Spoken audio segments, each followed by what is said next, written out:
From the moment I stepped out of the cab, I had a feeling I would love this city.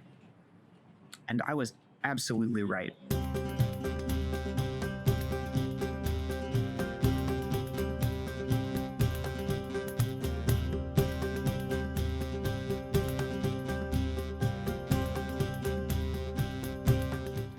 What's up, guys, and welcome back to A Sense of Travel.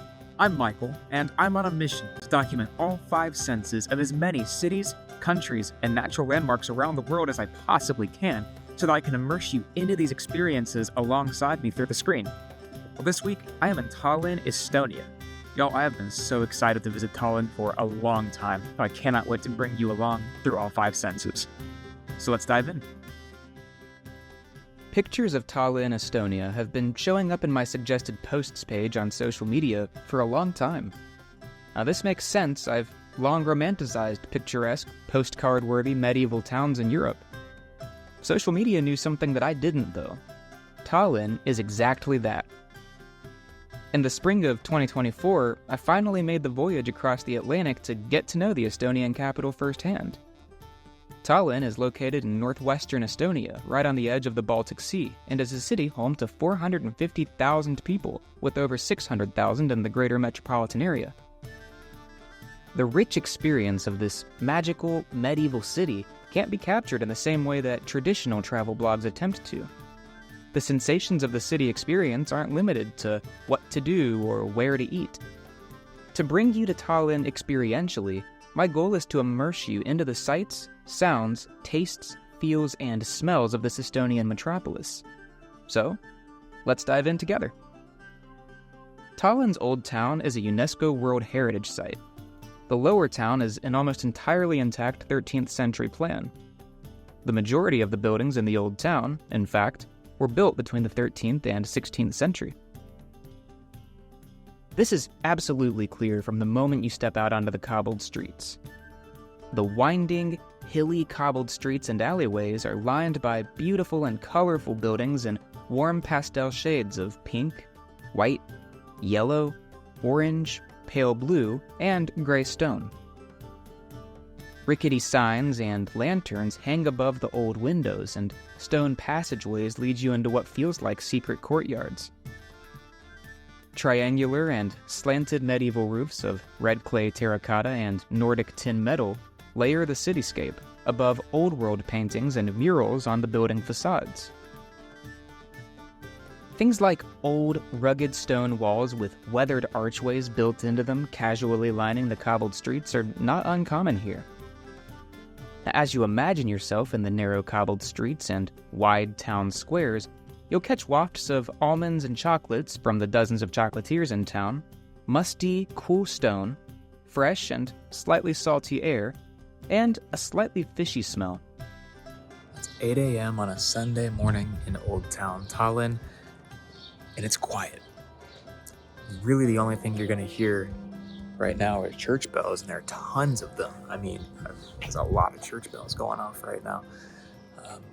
The sounds of birds chirping and seagulls crying, and that's literally it. I mean, there's no one out here, which is crazy because, at nighttime, it's like a festival. You can hear people partying and kind of shouting over each other because they've been drinking and all that good stuff. And yeah, no, it's night and day, literally. As the sun comes out, however, Tallinn is a relaxing, leisurely patio of a city with the sounds of light chatter joining the soundscape. By night, at least on the weekends, that light chatter is replaced by Estonian club music and crowds of people out for a night on the town. And Tallinn likes to have fun. April in the Baltics is technically spring, but it's still totally possible for there to be snow on the ground. That said, as you place yourself into a spring day in Tallinn, you'll notice it's still a bit chilly, damp, and breezy.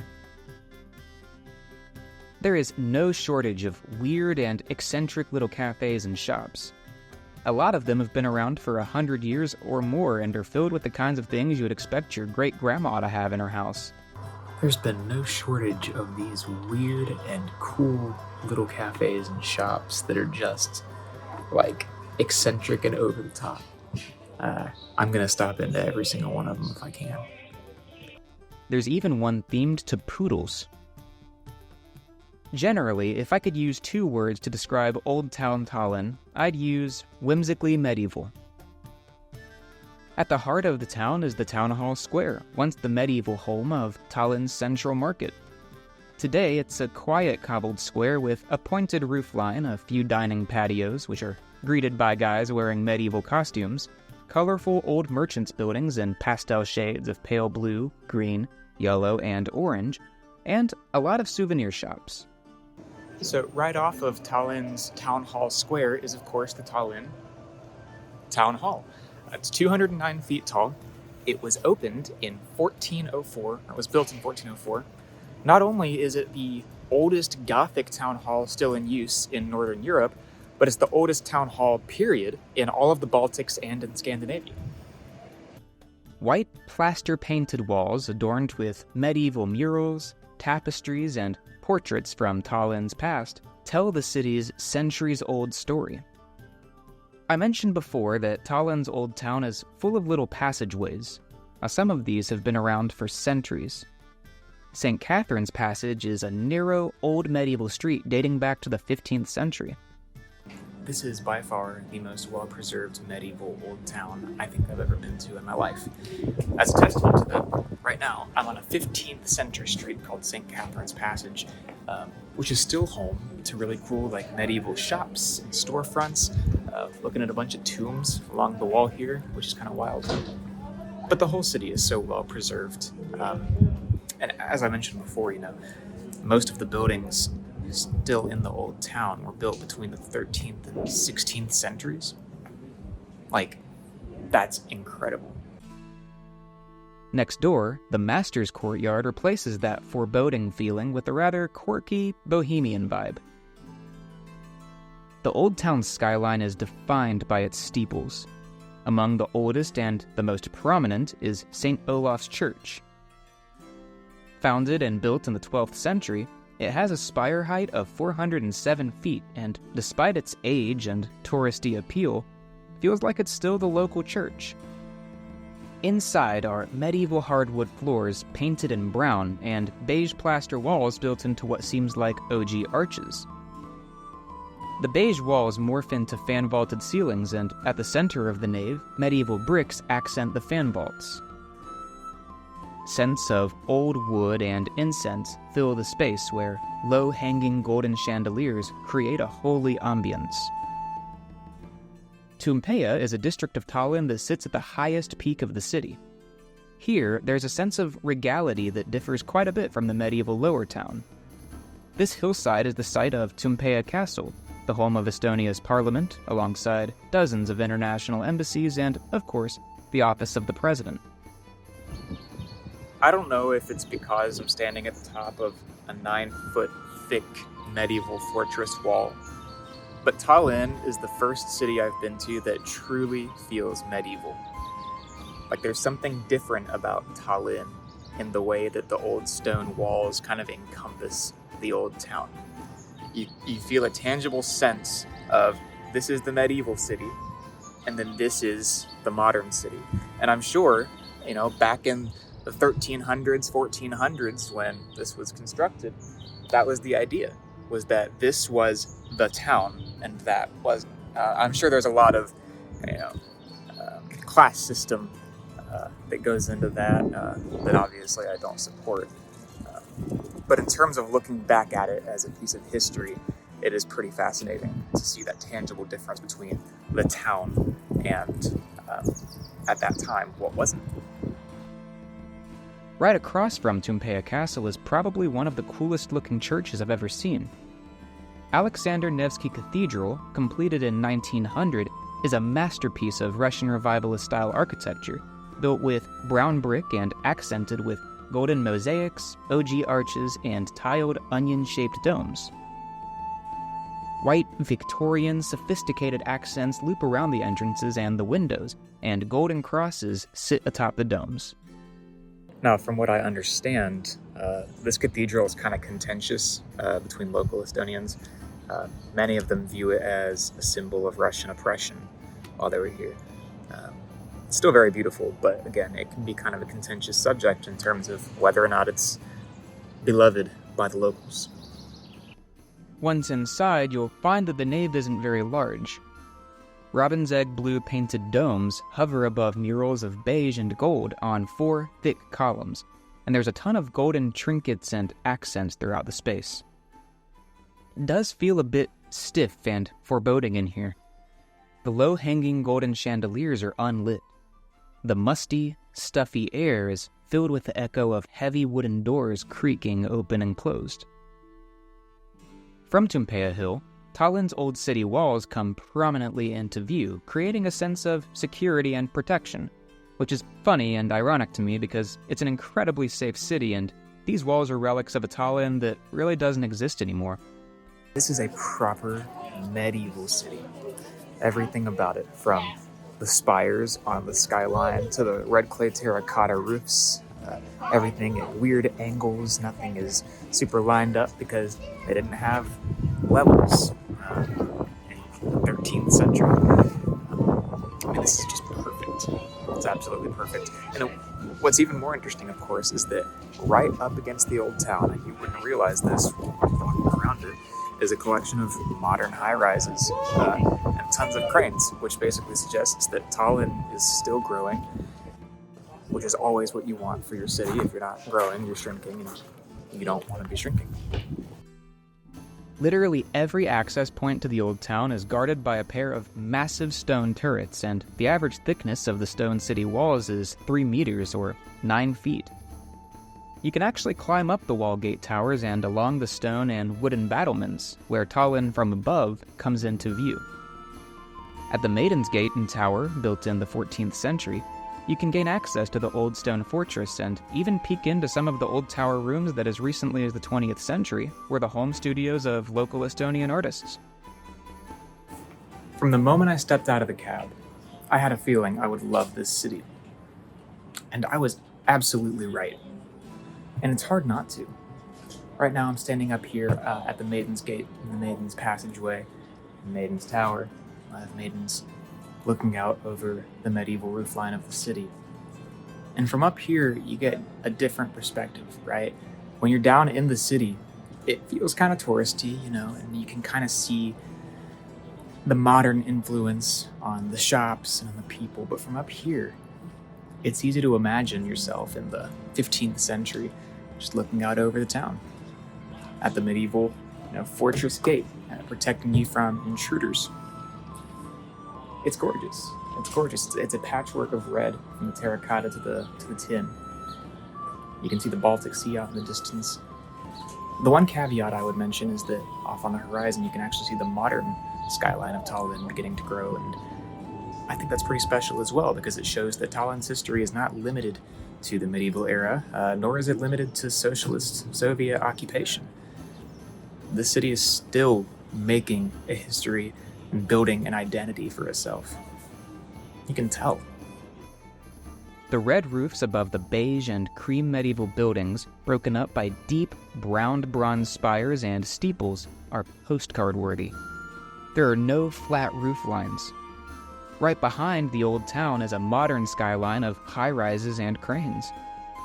At sunset, the city's red clay terracotta roofs create a glowing red ambience over the already picturesque and beautiful cityscape. Now, I know I said that in the town square and the old town, the soundscape at night gets pretty loud from people out on town and drinking, having a good time. But up here on Tumpea Hill at night, nothing. It's silent. Except for those birds. They're the only ones out partying tonight. Now don't get me wrong, Tallinn's old town is awesome. But I'd be doing the city a disservice if I didn't explore more than just the medieval cobbled streets. In fact, there's a place in town that can help you capture more than just the Tallinn experience itself. The Estonian Open Air Museum. Ever since visiting Skansen in Stockholm, if there's an open air museum in whatever country I'm traveling to, I try to make a point to go to it, especially if I'm in a country visiting their capital city specifically, because you don't get as much of that rural, localized history and culture that you might get if you're traveling outside of the capital. These open air museums do a great job of really capturing the history, the lore, the story of the country as a whole. And of course, the Estonian Open Air Museum is no exception to that. Heavily wooded and dark pine, the open-air museum is filled with wood structures with pitched roofs that blend in almost seamlessly with the natural surroundings. Scents of dirt, damp wood, brackish seawater, and wet earth arise from the swampy marshland surroundings, and the distant sounds of Estonian folk tunes and a horse and carriage rippling through the mud fill your ears in the otherwise quiet park. If you're there in April, like me, it'll probably be pretty windy and pretty cold. Right by the old town is an incredible market hall called Balti Jama Market. Designed in a beautifully Nordic fashion, this open-air market is humongous. Restaurants, shops, farmers markets, tailors, art galleries, clothes retailers, and antiquers fill the maze of what actually may be the largest open-air market I've been to. For such a large and expansive market, it's incredibly orderly. It's warm, filled with the sounds of chatter and shoppers, and it smells amazing, especially near the bakeries. The market sits at the base of a beautiful neighborhood of ornate, colorful Nordic wooden houses and repurposed factories called Kalamaja. As you walk through these quaint and very residential streets, you can literally smell the damp wood permeating the air. Stumbling upon this charming little neighborhood was among my favorite surprises in the city. The central business district has the ambience of a small city that's really taking off. There's not that urban density you might find in other financial hubs like Frankfurt, for example, but it's clear that Tallinn isn't just a medieval town living on tourism. From what I understand, there's a ton of innovation and entrepreneurship happening here. New glass and steel high-rises with interesting and angled rooflines pop up over the older 20th century block buildings that I'm assuming went up during the Soviet occupation.